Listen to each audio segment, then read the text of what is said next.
keeps you guessing like any real.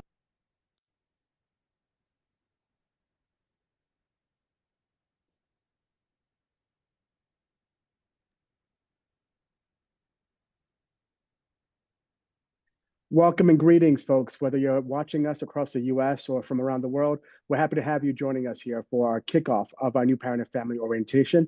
My name is Rafael Rodriguez. I'm the Vice President and Dean of Students here at NYU, and we're delighted to kick off this series, part of our session that is really curated and dedicated to you as parents and families to dedicate and to show our dedication as partners for you in this journey. We have quite a bit of information to share with you. And over the next couple of minutes and throughout the hour, we hope that we have an engaging amount of material to really talk to you about the topic at hand.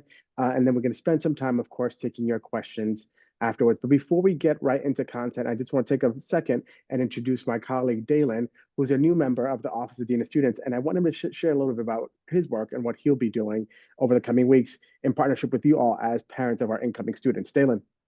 Thank you so much, Dean Rodriguez. My name is Dalen Orlick. I am the Director of Parent and Family Programs here at NYU, and it is my great honor to be able to welcome you all to the university and also to this one of a few webinars that we will be hosting throughout the course of the summer to ensure that you and your students transition effectively into the institution. My job is really to ensure that you all have an additional support system in helping guide and engage your students so that they can take the most out of their experience here at NYU. So very excited to get to know you all over the next coming weeks and years as your students are here. And I will pass it off to Dean Rodriguez. All right, thanks, Dalen. A special shout out to our parents who are joining us from abroad. I am welcoming you all from our NYU Shanghai campus and happy to get us started. Dalen, how about we go into our overview of our time together? So we're going to spend some time today just framing the NYU parent and family relationship. So today's topic is really is the start of something new, as acknowledging that your relationship with your student is going to shift as of this point. Not only are there logistical reasons for that happening, but also the evolution of your student growing as a college student. We have some incredible partners who will talk to us about what you can expect, but we want to start off by just framing how it is that you can expect to work together with us as members of the university in supporting your students' overall success. We'll spend some time talking about the overview of our summer outreach. This is only one of the many ways in which we engage with you as parents and families. Then we'll talk about how you fit into the lives of your students while they're here at NYU. And we'll talk a little bit about how to navigate NYU and NYC safely. Finally, we'll close off with a Q&A. As you will note, the Q&A will be open throughout the majority of the evening. Next slide.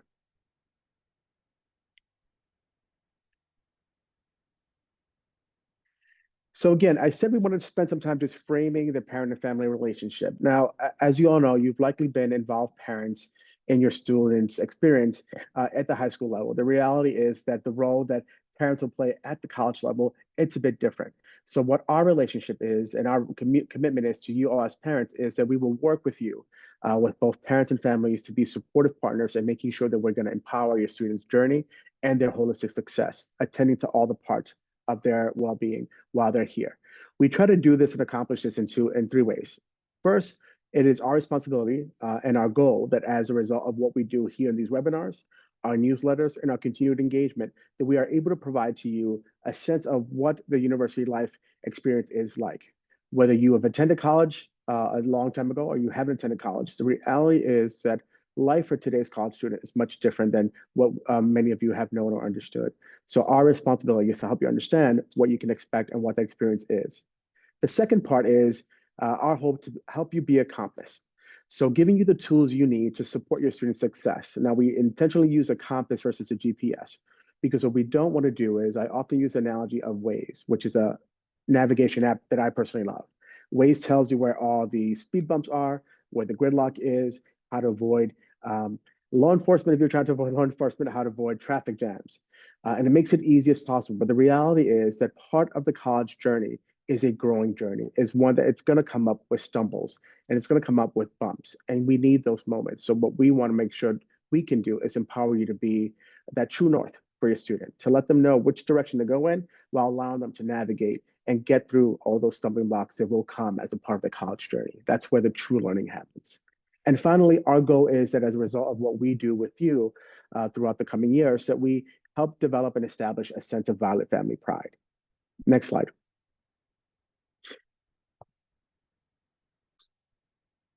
As I shared, this is only one of a handful of ways in which we intentionally engage and connect with our new parents and families. We know this is a massive transition, and we know and do not take lightly the responsibility you place in our hands by entrusting us with your student and with your child. So we do this, or we attempt to cultivate some strong relationships with you all up front and throughout the coming years with your student's journey. We're going to make sure we have some time to touch base in a number of ways. First of all, we'll have some new student send-offs, which many of you should have received in the email letter that I sent to you earlier this month. That is one of the ways for folks to get involved and attend any of these local send-offs that are happening, where you can hear from both alumni and student affairs staff who can connect with you and tell you a little bit more about what you can expect throughout the journey. We also have our new parent and family website. It has lots of information and resources. So if you don't have it, you haven't seen it yet, please feel free to check it out. As Dalen said, this is only one of 3 or 4 webinars. The next 3 includes our Families of International Students webinar, which is specifically for those international parents and families. Then we'll spend some time later in July talking about preparing for your arrival. That is the nuts and bolts presentation, everything having to do with move-in and how to get around campus. So whether you're living on or off campus, how to navigate and prepare for your arrival, how to navigate and prepare for move-in, what to ship, room assignments, all that will be discussed during July 16th. And then finally, our August 6th session is about how to find or help your student find their home at NYU. As they prepare to come onto campus, what are some of the ways in which you can support them in building that sense of community? And if that's not enough, we also have bi-weekly newsletters. And each bi-weekly newsletters will either see an invitation for an upcoming webinar or a link to a recording of the previous webinars. What I want to make sure everyone knows is that, yes, the webinars are recorded. We get that question at every single webinar. And the answer is yes, we do record them and we share them out. Not only will they be on our website, they'll be on our new parent website, they'll be on our YouTube page, but they also will be on the bi-weekly newsletters. And then finally, the culmination of all these efforts occurs during Move-In Weekend, in which we will host a parent and family welcome events. But of course, marquee event is our new parent family receptions, in which we'll have a handful of receptions for you all to attend and to meet some of us who you'll see in these calls over the next coming weeks, but also some other incredible staff across the university. So I hope this gives you a sense of just how we'll be framing and spending our time with you during the summer. Please make sure that something I want to note is that what we intend to do throughout the course of the next couple of weeks is give you just in-time information. Now, there's thousands of you and a handful of us. And the reality is that what any one parent wants at any given moment can range. So what we try to do is really intentionally scaffold and stack information to give you exactly what you need at that moment, which may not be what you want. So we understand that, but please trust that we will get you all the information you need in the time that you actually need it. Next slide. If folks want to continue to be involved or at least be informed, please sign up for our parent and family newsletters. If you received a newsletter already or an email from me, likely you are signed up. If you're attending this webinar, hopefully it is because you received the newsletter. Other folks might have just received some message from another parent or from a Facebook group. But if you haven't received a newsletter, please feel free to scan the QR code and sign up for our listserv. I'll pause here for a second to make sure folks can do a quick screen grab. We can also put the link into the G chat as well. All right, next slide. As I mentioned, the Q&A will be open throughout the series, throughout the webinar. What I'll note is that oftentimes the questions you're asking are going to be answered by the expert who's actually speaking. So if you do not get your response right away, please hold.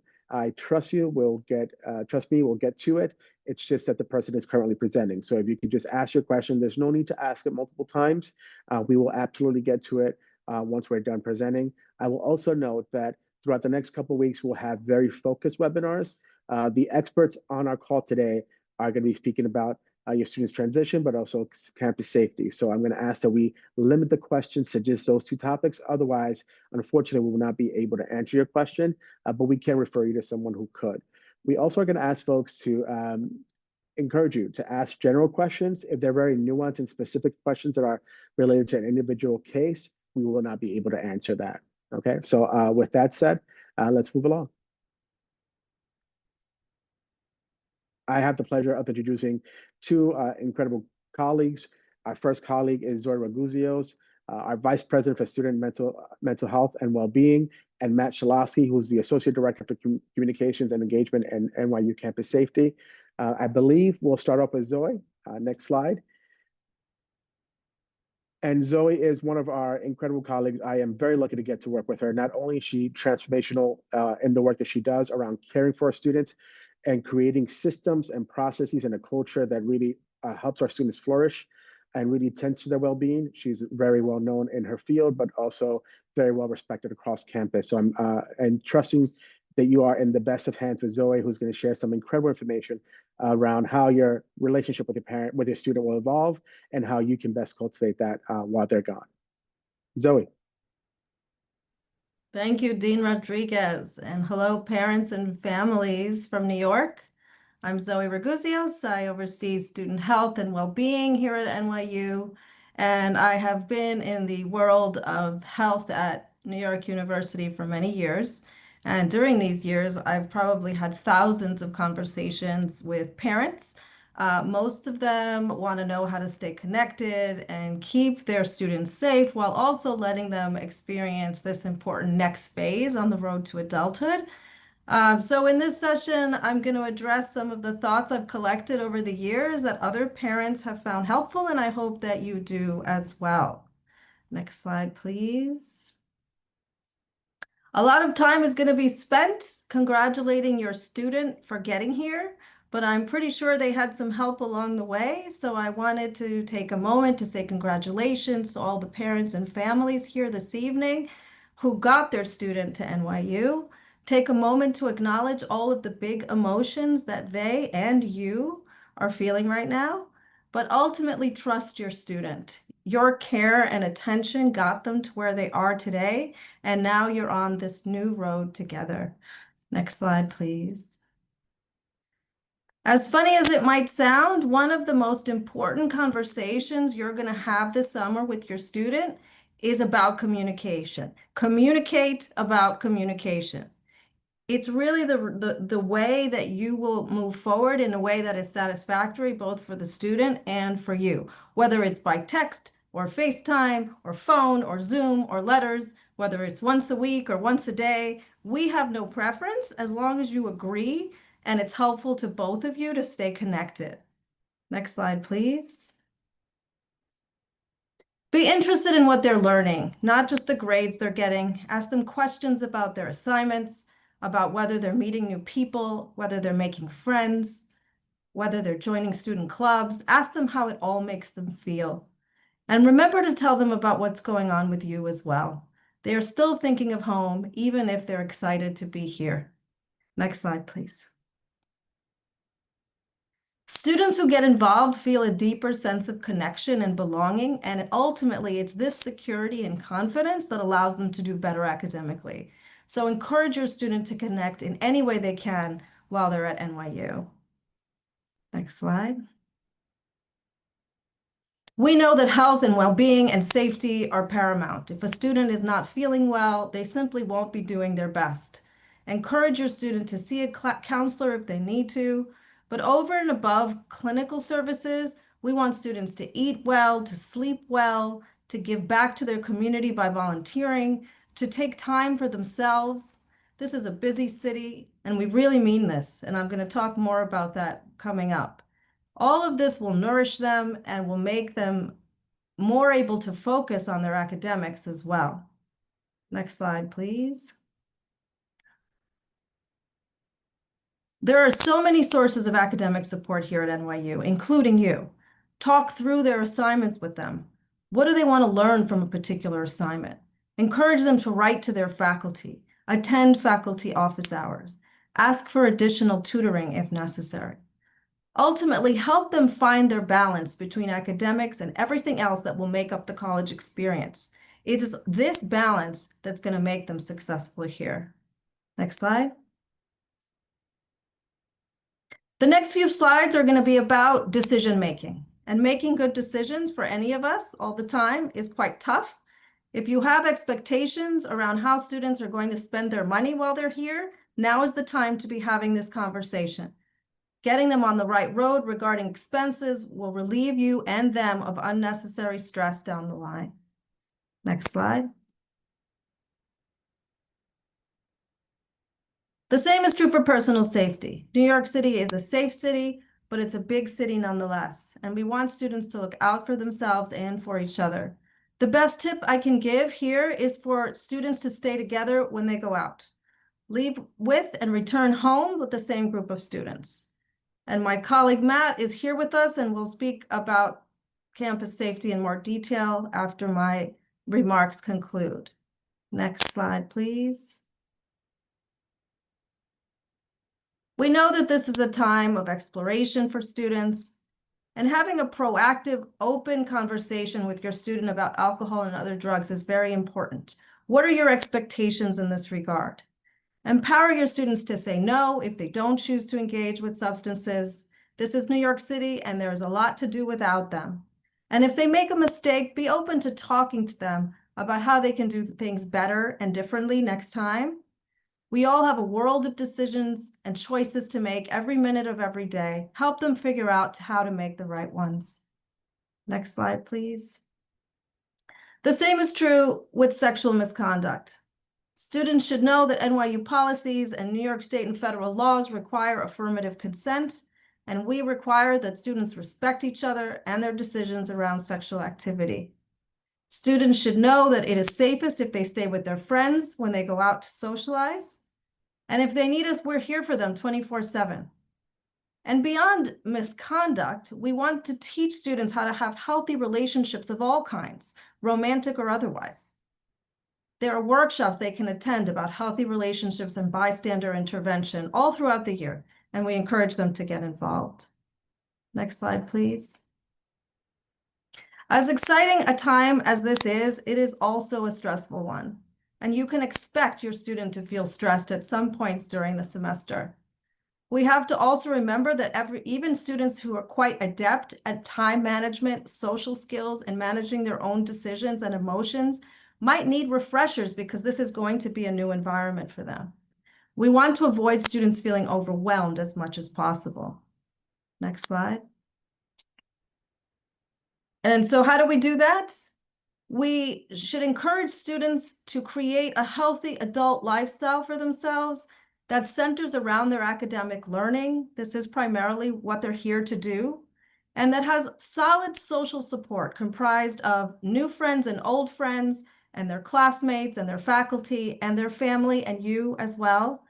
Keep connected, face-to-face or virtually, however they're comfortable, and tell them that asking for help is a sign of courage and strength, not weakness. Next slide, please.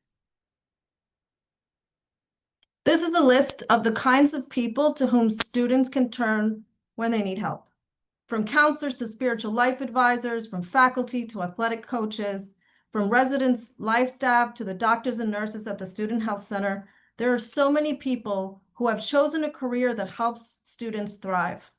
So if you find your students saying there's no one to help me, remember my words and encourage them to try again.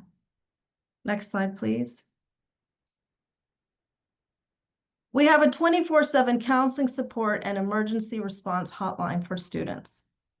The calls are always answered by licensed mental health professionals. This number is on the back of their IDs, and it's listed here for you to take note of as well. We frequently receive calls from families asking us to check in on their student. And I'll speak more about this.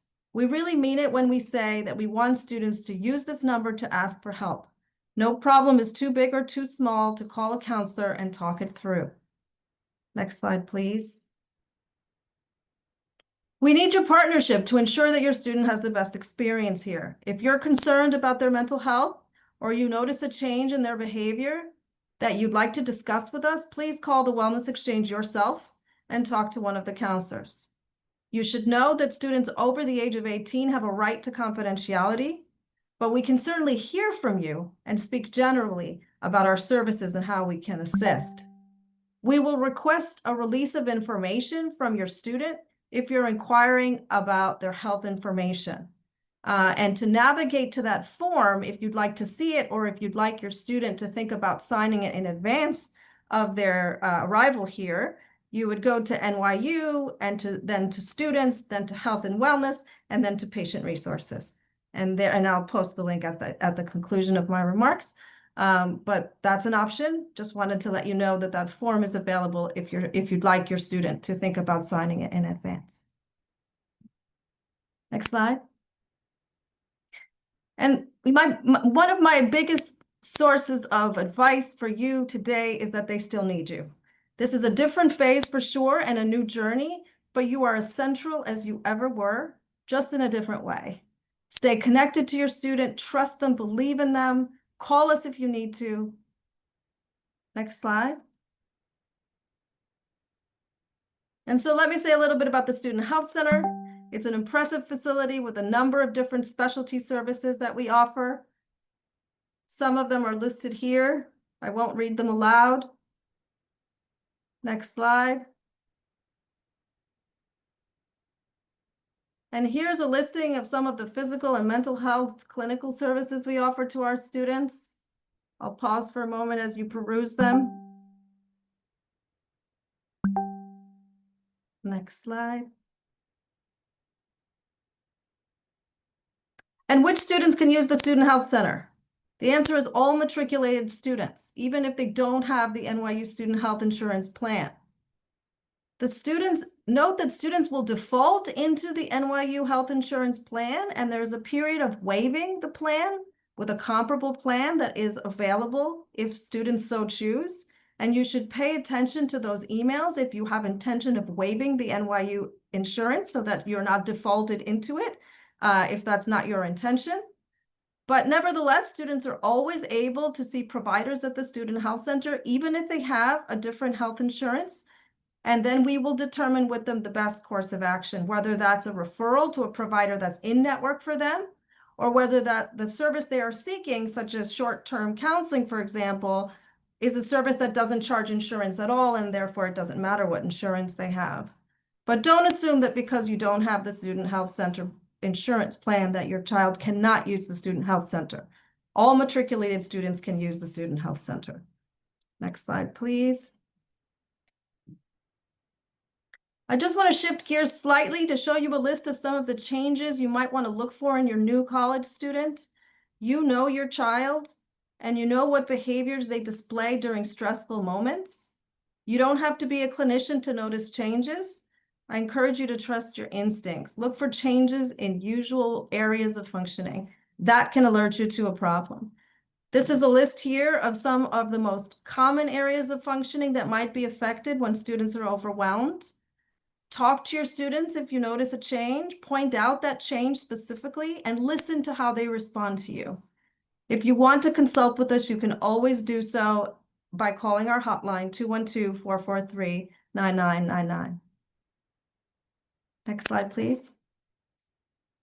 So let's talk a little bit about the mental health services. We have our Wellness Exchange hotline, as I've described. That is a 24/7 counseling support and emergency response line. It is available every day of the year. Students can call the phone number, they reach a mental health professional, and the counselor either talks them through if all they need is counseling support over the phone, or gets them to the right professionals if something is necessary beyond that. And that is, again, a 24/7 service. We always have NYU licensed professionals who are on call every day of the year to support our students. Families can also call this number, as I've articulated. Again, remember the confidentiality that 18-year-olds and above are entitled to. And I've talked again about the release of information forms. And we also have the same support offering for students over chat. For students who don't want to verbalize a conversation with a counselor, they can do so by downloading the Wellness Exchange app. And they can chat with the counselor if they so choose. We also have a variety of other counseling options: urgent same-day counseling without an appointment, single session, short-term counseling, clinical groups, support groups. The best way to find out more is to go to our website, nyu.edu/counseling, and that will articulate in detail all of the services that we provide. All talk therapy services are at no cost to the student, and therefore it doesn't matter which insurance they have. We have long-term psychiatry for medication evaluation and management. And for this service, there is a charge to insurance. If we are the right option for your family, the student can have a medication provider with us for their career as an NYU student. If they would like a referral, if they don't have the NYU insurance and they'd like us to help them identify a referral, we'd be happy to do that as well. And we have a number of support services for those who are survivors of sexual misconduct, from emergency response all the way to advocacy and certainly clinical care. Some families ask how students can carry forward their already existing care to NYU. And the quick answer is just email us at wellness.exchange@nyu.edu, and we'll provide you with the options for doing so. This is the same email that you would use to request external referrals, and we're happy to assist students in connecting with the right care, even if it's not with us. Next slide, please. Our psychotherapy services and our psychiatry services are offered both in person and remotely, as are some of the physical health services as well. Urgent same-day counseling is also available on Saturdays, and there is always a counselor on call, as I mentioned. Our providers are specialists with professional expertise in a variety of clinical issues, and they also demographically represent the students we serve. If your student has a request in this regard, they should not hesitate to ask us at the time of intake. And now I am pleased to pass over to my colleague Matt to talk more about campus safety. Thanks so much, Zoe. It's so wonderful to see everyone here. And Zoe, I appreciate you talking about all of the communication and having the conversations with your students as they're getting ready to come to NYU in the fall. As people have mentioned, my name is Matt Shalosky. I'm the Associate Director for Communications and Engagement with Campus Safety. I've been with the department for a little over 11 years now, and I'm excited to talk to you today about what Campus Safety offers to our community members and how folks can take advantage of it and what parents should know. Next slide, please. So Campus Safety operates 24/7. You can call the phone number that you see there, 212-998-2222, anytime. For students and our other community members, faculty, staff, administrators, they can text us also on the Safe NYU app. That's also available 24/7. Campus safety officers are located in each residence hall and in many NYU facilities. We also patrol the routes between those buildings, and so your students will see campus safety officers out and about as they travel between classes, as they go home to their residence halls. We recommend that your student download the Safe NYU app and get familiar with it before they come to New York. It has a lot of different information on it on how to stay safe, as well as resources that are at a touch of a button. It's available only to community members with an active net ID. So this is not available to parents, but we encourage you to have that conversation with your students to make sure that they know that this is available and it's on their phone. Next slide, please. So campus safety is not just the officers that you see out and about or in our facilities. We provide many different services to students and the rest of our community. In addition to the uniformed personnel, we provide security technology assistance. We manage emergency management and engagement events, transportation, ID cards, victim services, and other services that we offer are all available under the campus safety umbrella. Next slide, please. So what to expect from us? We have many responsibilities on campus. Specifically, our campus safety officers, they make sure that who comes into our building is the right person and who stays out of our building is also the correct person. So the right people are getting in and the people who aren't supposed to be there are not getting into our facilities. They're specifically tasked with detecting, deterring, and reporting incidents. So we report on what's happening. We see something going on, and we do our best to make sure that that doesn't affect our community. We assist our incident victims by providing support and resources. We help them file reports. We help them file with local law enforcement if necessary. We accompany them to court if we need to. We notify our community when criminal activity occurs. I'm going to talk about this in a few slides, so we'll get to that then.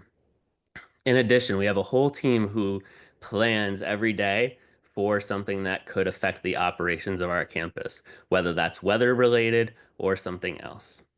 And we do liaise with local law enforcement when necessary per federal, state, and local guidelines. Next slide, please. I talked a little bit about managing emergencies and global security. So our team has dedicated staff who plan for severe weather, things like active threats or the pandemic is a great example. We also have folks who specifically work with our colleagues at our global sites.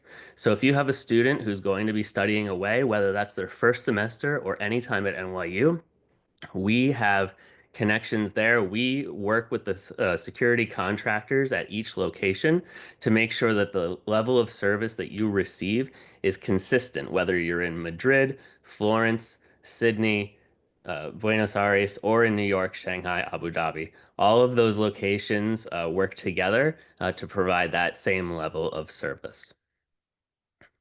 Next slide, please.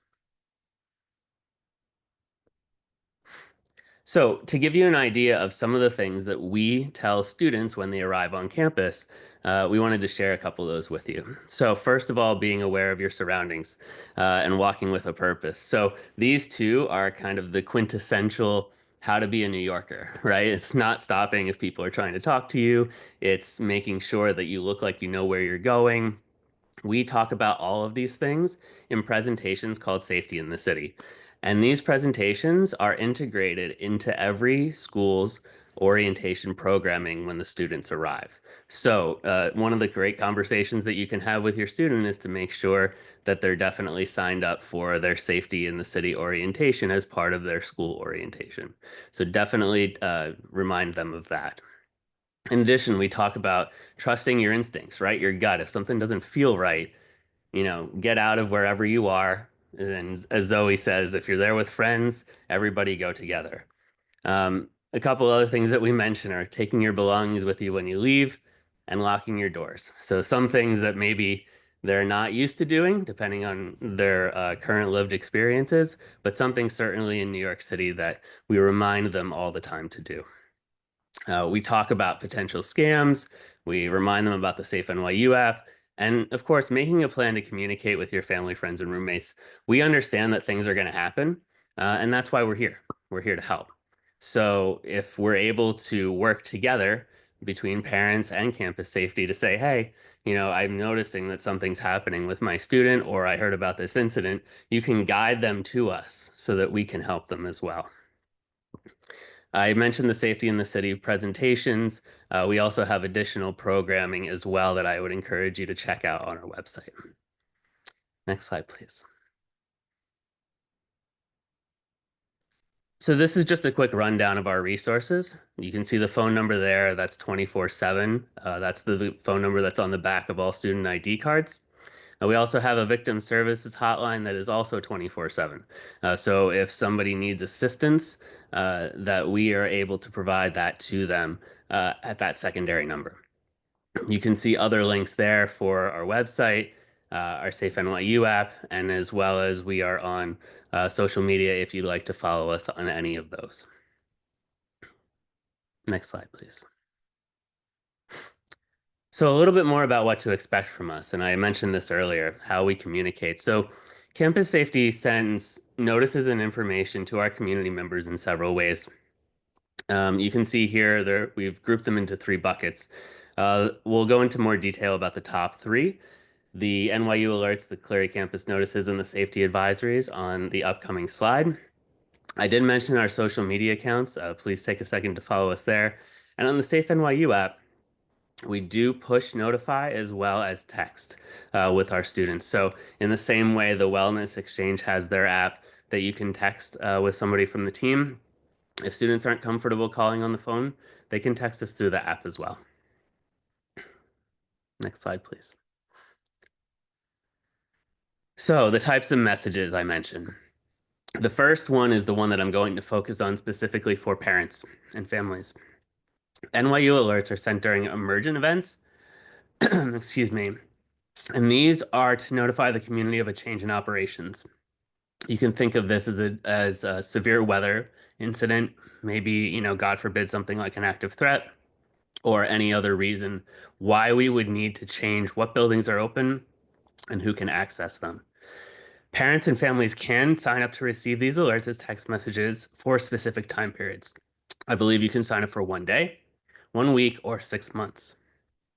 The other two messages that you see here, Clary campus notices and safety advisories, these are sent to community members only. Clary campus notices are sent by the Department of Campus Safety in compliance with federal law. We have to send these messages. And we send these messages when a certain set of incidents occur within our Clery geography, and they might pose an ongoing concern for the community. We'll also send safety advisories from time to time, and these can be sent by campus safety or the dean of students. These messages are focused, and they don't rise to the level of a Clery notice, but we think that students should know about them. So if something is happening just off our campus, or something is happening that isn't a certain type of incident that we're mandated to tell you about, but we think it actually improves the safety of our community to let you know, we will let your students know. Next slide, please. And that is me, Matt. That's right, So Matt. Matt talked a bit about moments in which you'll have access to information, particularly signing up for some notifications. I want to talk to you broadly about when are the times and what are the ways to stay informed. Now, we do have emergency contact information, so every student should have the ability to list their parents in one of three ways. Number one, emergency contacts. That's a good way for our students to let us know which parent should be notified in case of emergency. This is all, again, under your student's control. So your student will have access to their system, to their account, and that's where they will list who their emergency contact is. We also have another required field, which is a missing person contact. We typically use, students typically use both, the same person for both. Again, those two ways of staying informed during emergencies will be at the control of your student and based on who your student lists. So it means that necessarily not every parent might be listed. It might be one person is listed as an emergency contact and the other one's not. I would strongly encourage you to have this conversation with your student in advance to make sure that they're listing you with the correct information, email address, and phone number. The other way to stay informed is by signing up, as we mentioned earlier, to our parents and families listserv. Now, that level of information sharing will be a lot different. That information is very much what you can expect from being a part of the listserv is very much proactive information. Upcoming events, important news to know, things to look out for, things to celebrate on our campus. Those are all the items that will be shared for anyone who's signing up to our parents and families listserv. The other emergency contact information, missing person information, will be shared only as needed to communicate and contact parents during important issues or during important or emergency circumstances.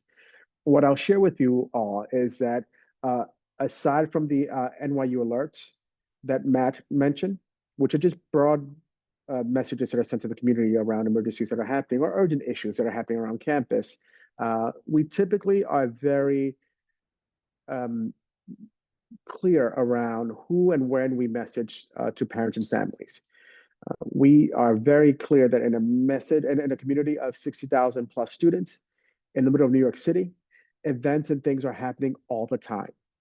And please know that this is a moment for us to get clear that the university will not communicate to parents every single time something happens in the city, or for a matter of fact, every single time that something happens to a student. We are very clear on communicating to those individuals who are most directly impacted. There often is a desire to know. We want to focus on making sure that those who need to know get the information and get the information first, particularly if it's related to any emergencies or any serious issues that would have happened in a residence hall or on campus. Our first line communication priority is number one, the student, then the parents of students impacted, and we try to really define who that is. And I mention that because there's oftentimes there can be a feeling of a gap between what parents are hoping to know versus what the university is determining is need to know based on the level of emergency. I promise you, if there's something that is concerning and is a true emergency impacting the safety and well-being of your student, you will be notified during that time. Again, we share this because oftentimes it's not uncommon for, especially if you're signed up to one of the parent Facebook's groups, that one parent may be sharing news of an incident that they received and other parents have not received it. And that is very intentional and specific, and it is part of our practice. I would also note, Zoe mentioned a bit about this. Your student, as an 18-year-old, as a college student, is now covered under, well, HIPAA, right? So their health information is protected, but also now under FERPA. So you've known FERPA, the Family Education Privacy and Rights Act. You know FERPA as being very protective and inclusive of the student in the educational journey, because as the student was under the age of 18, parents must be notified of their process. And now the law shifts though, and when your student's over the age of 18, it's actually different. The student is in control of their academic records and information. And oftentimes I see a lot of folks asking questions about paying bills. It's not hard to pay a bill. We will absolutely make it easy for you to pay the bill. It does not mean that we make it absolutely easy for you to access the records, because you will need a FERPA release waiver. I will encourage you folks to always connect with an individual in an office to acquire a FERPA release if that is something you're interested in. Mostly, I encourage you to have honest and open communication with your students. Ask them about their grades, ask them about their academics, ask them about how things are going, in addition to asking them about and seeking access to their grades, if that's something they wish to give you access to. All right, next slide.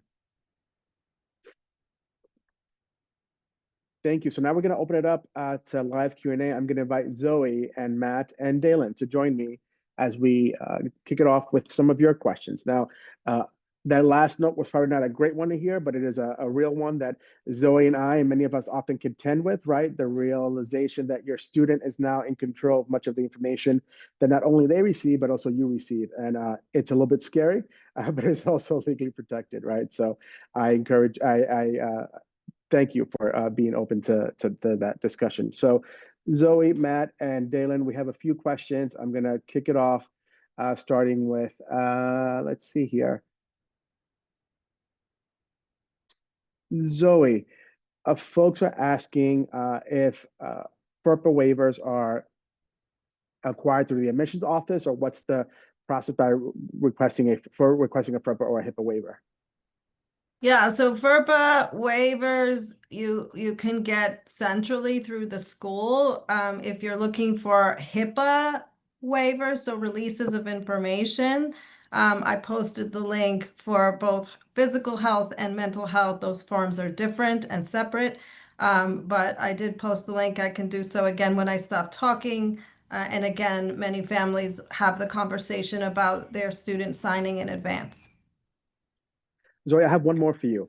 A parent is asking about sharing these slides with their student. Now, I know that sharing the slides with the student is probably not the best thing it's not going to get their attention the way this parent might hope, but how might you suggest parents engage in conversations with their students about specifically they're interested about good decision making?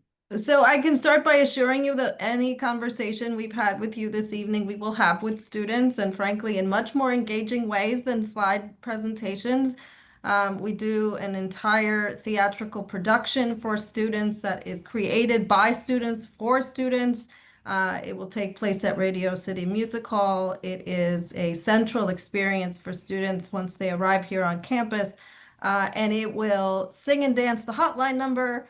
And also really articulate for them the kinds of important decisions that they now have to make on their path to adulthood, and really, grapple with them, student talking to other students. So I assure you all of these messages will be sent to them, and it will be layered. It will start with that theatrical production, and then there are multiple ways that we continue to have these conversations with them while they are here. But we encourage you to do it as well. So what I've tried to do here is give you an outline of the kinds of things they will face. And again, the summer is long. I counted. My children will be home for 80 days. So maybe yours a little less because they start earlier in August. But that's a long time for you to be having these kinds of conversations with your student. Thanks so much, Zoe. I will say that there's two marquee events as a university that students all experience centrally. The first one is this Welcome Reality Show, and it is an incredible opportunity, an incredible experience. Zoe plays a huge role in helping coordinate and put that on. Our students sort of fill out all of Radio City Music Hall. The other central event is, of course, commencement graduation 4 years from now at Yankee Stadium. But this is quite an entry to our student experience where they get to hear from their own peers. And again, as Zoe said, very theatrical, fun way. Matt, I have a question for you. Folks are asking about Brooklyn.